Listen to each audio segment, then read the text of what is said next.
اور جو اس کی مخالفت کرے گا اس کو قتل کر دے گا، حتیٰ کہ حاملہ عورتوں کے پیٹ چاک کر کے بچوں کو بھی قتل کر دے گا۔ اور اس کے علاوہ سفیانی خراسان کے مجاہدین اور عرب کے مجاہدین کے خلاف بھی لشکر بھیجے گا۔ حضرت حذیفہ رضی اللہ تعالیٰ عنہ سے روایت ہے کہ رسول اللہ صلی اللہ تعالیٰ علیہ وسلم نے فرمایا، زورا میں جنگ ہوگی۔ صحابہ کرام رضی اللہ تعالیٰ عنہ نے پوچھا، اے اللہ کے رسول صلی اللہ تعالیٰ علیہ وسلم، یہ زورا کیا ہے؟ تو آپ صلی اللہ تعالیٰ علیہ وسلم نے فرمایا، مشرق کی جانب ایک شہر ہے جو نہروں کے درمیان ہے، وہاں عذاب مسلط کیا جائے گا، دھنس جانے کا، پتھروں کا اور شکلیں بگڑ جانے کا۔ جب سوڈان والے نکلیں گے اور عرب سے باہر آنے کا مطالبہ کریں گے، یہاں تک کہ وہ عرب بیت المقدس یا اردن پہنچ جائیں گے، اس دوران اچانک 360 سواروں کے ساتھ سفیانی نکل آئے گا، یہاں تک کہ وہ دمشق آئے گا، اور اس کا کوئی مہینہ ایسا نہیں گزرے گا جس میں بنی کلب کے 30,000 افراد اس کے ہاتھ میں بیعت نہ کریں۔ سفیانی ایک لشکر عراق بھیجے گا، جس کے نتیجے میں زورا میں 1,00,000 افراد قتل کیے جائیں گے، اور اس کے بعد وہ لشکر کوفہ کی جانب تیزی سے بڑھیں گے اور اس کو لوٹیں گے۔ اسی دوران مشرق سے ایک سواری یعنی کہ دابہ نکلے گی، جس کو بنو تمیم کا شخص چلا رہا ہوگا۔ چنانچہ شعیب بن صالح سفیانی کے لشکر سے کوفہ کے قیدیوں کو چھڑا لے گا اور سفیانی کی فوج کو قتل کرے گا۔ سفیانی کے لشکر کا ایک دستہ مدینہ کی جانب نکلے گا اور وہاں 3 دن تک لوٹ مار کرے گا۔ اس کے بعد یہ لشکر مکہ مکرمہ کی جانب نکلے گا تو حضرت جبرائیل علیہ السلام کو حکم ہوگا کہ ان کو عذاب دو۔ چنانچہ حضرت جبرائیل علیہ السلام اپنے پیر سے ایک ٹھوکر ماریں گے، جس کے نتیجے میں اللہ تبارک و تعالیٰ اس لشکر کو زمین میں دھنسا دے گا، سوائے 2 آدمیوں کے، ان میں سے کوئی بھی زندہ نہیں بچے گا۔ یہ دونوں سفیانی کے پاس آئیں گے اور لشکر کے دھنسنے کی خبر سنائیں گے، تو وہ یہ خبر سن کر گھبرائے گا نہیں۔ اس کے بعد قریش قسطنطنیہ کی جانب آگے بڑھیں گے، تو سفیانی رومیوں کے سردار کو یہ پیغام بھیجے گا کہ ان مسلمانوں کو میری طرف بڑے میدان میں بھیج دو۔ وہ رومی سردار ان کو سفیانی کے پاس بھیج دے گا، لہذا سفیانی ان کو دمشق کے دروازے پر پھانسی دے دے گا۔ جب وہ سفیانی محراب میں بیٹھا ہوگا تو ایک عورت اس کے ران کے پاس آئے گی اور اس پر بیٹھ جائے گی، اور اس کے بعد یہ سفیانی محراب کے اندر اسی عورت سے ساروں کے سامنے زنا بھی کرے گا۔ العیاذ باللہ۔ ایک مسلمان کھڑا ہوگا اور کہے گا کہ تم ہلاک ہو، تم ایمان لانے کے بعد اللہ تبارک و تعالیٰ کے ساتھ کفر کرتے ہو، یہ تو جائز نہیں۔ اس پر سفیانی کھڑا ہوگا اور مسجد دمشق میں ہی اس مسلمان کی گردن اڑا دے گا اور ہر اس شخص کو قتل کر دے گا جو اس بات میں اس سے اختلاف کرے گا۔ یہ واقعات حضرت مہدی علیہ السلام کے ظہور سے پہلے ہوں گے۔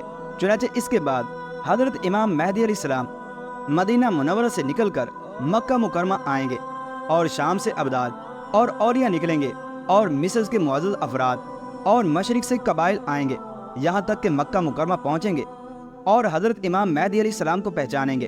اس کے بعد زمزم اور مقام ابراہیم کے درمیان ان کے ہاتھ پر بیعت کریں گے، پھر شام کی طرف کوچ کریں گے۔ حضرت جبرائیل علیہ السلام ان کے ہر اول دستے پر مامور ہوں گے، اور میکائیل علیہ السلام پچھلے حصے پر ہوں گے۔ زمین و آسمان والے چرند پرند اور سمندر میں مچھلیاں ان سے خوش ہوں گی۔ ان کے دور حکومت میں پانی کی کثرت ہو جائے گی، نہریں وسیع ہو جائیں گی، اور زمین کی پیداوار دگنی ہو جائے گی، اور زمین اپنے خزانے نکال دے گی۔ چنانچہ وہ شام آئیں گے اور سفیانی کو اس درخت کے نیچے، جسے تبریاس کہتے ہیں، وہاں پر قتل کریں گے، جس کی شاخیں بحر تبریہ کی طرف ہیں۔ اس کے بعد وہ قبیلہ کلب کو قتل کریں گے۔ جو شخص جنگ کلب کے دن غنیمت سے محروم رہا وہ نقصان میں رہا، خواہ اونٹ کی نکیل ہی کیوں نہ ملے۔ چنانچہ صحابی رضی اللہ تعالیٰ عنہ کہتے ہیں کہ میں نے رسول اللہ صلی اللہ تعالیٰ علیہ وسلم سے دریافت کیا، اے اللہ کے رسول صلی اللہ تعالیٰ علیہ وسلم، سفیانی کے لشکر کے ساتھ قتال کس طرح سے جائز ہوگا حالانکہ وہ مواحد ہوں گے؟ تو آپ صلی اللہ تعالیٰ علیہ وسلم نے جواب دیا، اے حذیفہ، اس وقت وہ ارتداد کی حالت میں ہوں گے، ان کا گمان یہ ہوگا کہ شراب حلال ہے، وہ نماز نہیں پڑھتے ہوں گے۔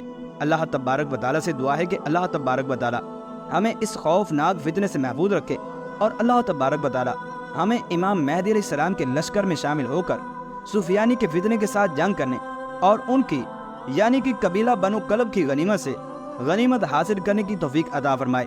آمین یا رب العالمین۔